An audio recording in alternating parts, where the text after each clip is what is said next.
e fala também do São Paulo, que abriu negociações para ter um ex-volante do Internacional. Já o São Paulo tomou uma decisão em relação ao seu diretor executivo de futebol, para completar últimas de mercado, bastidores, finanças e muito mais.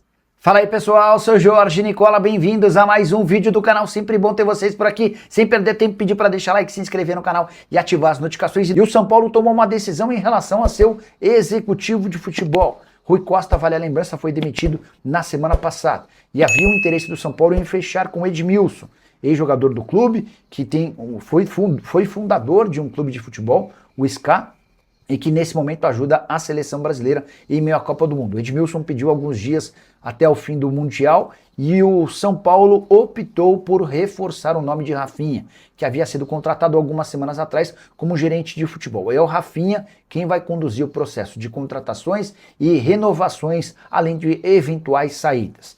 A interpretação no Morumbi do presidente Arrim Assis é de que o ex-lateral, que se aposentou recentemente, já está preparado para atuar, ocupando o cargo que era de Rui Costa. Ele não foi efetivado, mas se deixar boa impressão até o Mundial, São Paulo pode desistir de vez da contratação do Edmilson para transformar o Rafinha em seu homem forte do futebol. Tricolor que segue na busca por reforços, mas tem esbarrado na incapacidade financeira, na falta de dinheiro.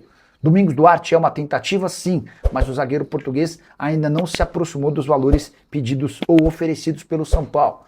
Em relação a Vitor Sá, o único reforço já garantido, atleta que deve ser anunciado ainda nessa semana. Preciso contar que a negociação de empréstimo, da troca em definitivo do Newton, volante do Botafogo, pelo Ferrarese no São Paulo, deve ser concretizada ainda nessa semana.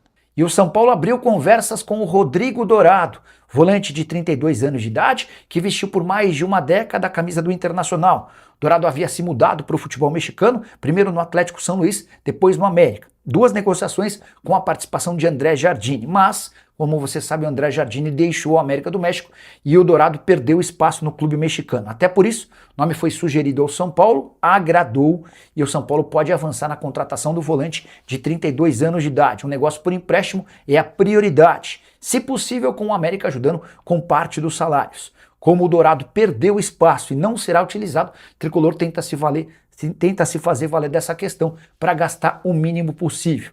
Dourado que disputou 37 partidas na última temporada pelo América do México, com 1 gol e 3 assistências. Foi titular em 30 jogos, reserva em 7. Ele termina a temporada em baixa, sendo reserva. Logo depois acontece a saída do André Jardine. Dá para dizer que Dourado perdeu seu status de peça importante dentro do elenco. Só para completar, registrar que Milton, o volante que seria contratado pelo São Paulo, numa troca em definitivo com o Ferrarese, essa negociação esfriou. Tudo porque o Botafogo não tem respondido aos últimos movimentos do São Paulo, aquela indefinição total que acompanha o Botafogo nos últimos tempos. A gente não sabe quem é dono, a gente não sabe como é que vai funcionar a montagem. Agora o Botafogo também corre risco de perder seu treinador, Franklin Carvalho, na mira do Vasco da Gama. Recentemente o Alessandro Brito pediu demissão para trabalhar no Crystal Palace, um verdadeiro caos. E diante dessa dificuldade, sem respostas do Botafogo, São Paulo começa a buscar outras alternativas para essa função de volante. E o Brasil venceu o Japão, está nas oitavas de final da Copa do Mundo e teve provocação de jogador da seleção brasileira contra japonês. Começar pela ordem cronológica das coisas, o Brasil saiu perdendo do Japão. Falha do Danilo, lateral da seleção, num contra-ataque que se transformou no gol do Japão. Gol marcado pelo Sano aos 29 minutos do primeiro tempo. O Brasil era melhor e continuou apertando, mas sem conseguir criar grandes chances. No fim do primeiro tempo, o Paquetá se machuca. E na volta do intervalo, o Endrick é quem ganha o lugar do volante. Com isso, o Brasil aumenta sua força ofensiva e passa a criar, incomodar e apertar o Japão. O gol parecia ser questão de tempo até que o Casemiro marcou de cabeça, aproveitando-se de um cruzamento do zagueiro Gabriel Magalhães. Gol marcado aos 11 minutos do segundo tempo. Logo na sequência, o técnico Carlo Ancelotti decidiu tirar o Matheus Cunha para colocar o Martinelli, que jogou como meio atacante e foi o Martinelli, o autor do gol da virada, aos 5 minutos de acréscimo. Bruno Guimarães assistiu, deu um lindo passe para o Martinelli, que tocou na saída do goleiro para garantir a vitória por 2-1 do Brasil. O Brasil dessa maneira está nas oitavas de final e aguarda pelo seu adversário, que será conhecido na tarde dessa terça-feira, quando Costa do Marfim e Noruega se enfrentam. O vencedor desse confronto pega o Brasil no próximo domingo, jogo marcado para New Jersey. Importante contar que o Brasil teve 19 finalizações contra 5 do Japão, 7 finalizações no alvo contra apenas 2 do adversário, 69% de posse de bola contra 31%. 4 chances claras, o Japão não criou chances claras além do gol. 6 escanteios para o Brasil, 2 para a equipe japonesa. Enorme superioridade, o Brasil mereceu a vitória. Cheguei a contar para vocês num vídeo que eu gravei num short sobre a estrela de Carlo Ancelotti, que para mim fez 2 substituições erradas. Ele demorou para tirar o Casemiro, mas essa persistência com o Casemiro acabou resultando no gol de cabeça do volante. Depois coloca o Martinelli numa negociação, numa substituição que deveria ser do Neymar, e é do Martinelli o gol da vitória brasileira. Dessa maneira, o Brasil já tem 15 jogos contra o Japão, com 12 vitórias, 2 empates e 1 derrota. Ficou faltando falar sobre a provocação, certo? Depois da partida, Matheus Cunha procurou o jogador do Japão, um atacante que joga no Wolfsburg, chamado Kento Shogai. O Kento havia afirmado nos últimos dias que o Brasil já não assustava mais e que dava para jogar de igual para igual. Disse também que só conhecia do elenco da seleção brasileira o Neymar e o Vinícius Júnior, que ele lembrou meio que sem querer. Pois bem, depois da partida, o Matheus Cunha foi até o japonês e lembrou, ó, só nós temos 5 títulos, tá? Respeita. Pediu o Matheus Cunha, o pessoal do Deixa Disso precisou impedir que a confusão ganhasse um pouquinho mais de proporção. E o Kento Shogai vai voltar para casa mais cedo agora, certamente conhecendo muitos outros atletas da seleção brasileira, certo? E o São Paulo, que não tem dinheiro para contratações, está perdendo 2 milhões de euros, que viriam do grupo do Chelsea. Você vai lembrar que algum tempo atrás o São Paulo vendeu o lateral Ângelo para o Strasbourg, jogador da base, só 16 anos de idade na oportunidade, hoje com 17. A operação foi fechada em 5 milhões de euros fixos ou 32 milhões de reais. São Paulo também teria direito a mais 2 milhões de euros de bônus caso o Ângelo fosse utilizado no time principal em pelo menos 2 minutos. Só que o Ângelo nem sequer treinou no time de cima, apesar de toda a dificuldade com a lateral direita do São Paulo. Nem Cédric Soares, nem Mike conseguiram dar conta do recado. É bem verdade que nessa temporada, a partir de um reforço do Mirassol, a coisa deu uma bela melhorada. O Ângelo, que hoje tem 17 anos de idade, vai fazer a pré-temporada com o Strasbourg.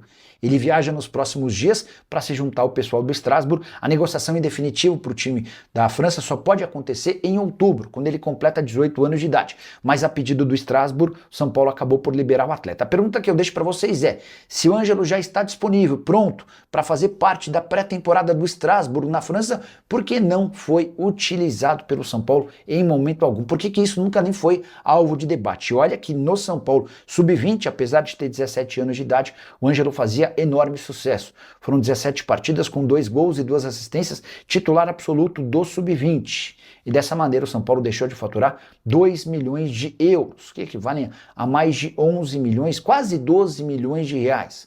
Para um clube com enormes dificuldades financeiras, talvez tenha sido um enorme equívoco. Só para completar sobre o tricolor, São Paulo fez jogo-treino nesse sábado contra o Juventus, time recém-promovido da 2ª para a 1ª divisão do futebol paulista, e acabou no empate em 2-2. André Silva e Gonzalo Tapia marcaram os gols do São Paulo. Tricolor que ainda faz mais um amistoso no próximo sábado contra o Red Bull Bragantino. A última sobre o São Paulo.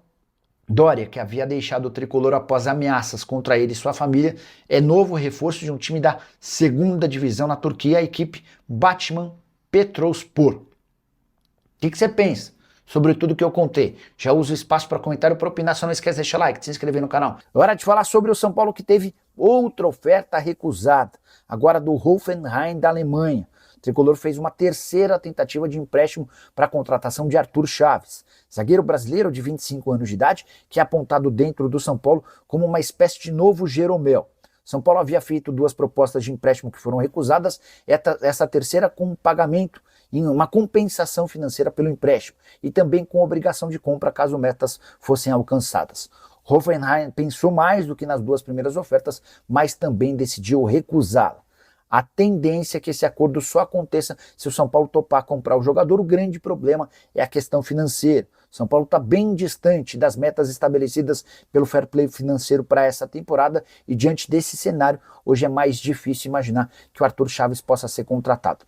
Negociações com Domingos Duarte também foram retomadas, zagueiro português de 31 anos de idade que ficou livre no mercado depois de sair do Getafe, mas o São Paulo não consegue ultrapassar a barreira de R$1 milhão por mês, remuneração pedida pelo jogador. O único acordo selado e pronto para ser anunciado no São Paulo é do Vitor Sá. O tricolor só não fez o anúncio da contratação do atacante, que é torcedor do São Paulo, porque ele tem vínculo com o Krasnodar até o fim desse mês. Então, para respeitar o time russo, São Paulo tem adiado esse acordo, mas o Vitor Sá será anunciado a qualquer momento. Mais reforços podem chegar, sim. São Paulo está em busca no mercado, mas falta dinheiro e capacidade de investimento. Fala, rapaziada boa, beleza? Chegamos aqui com aquele giro de notícias exclusivas e atualizados do maior clube brasileiro.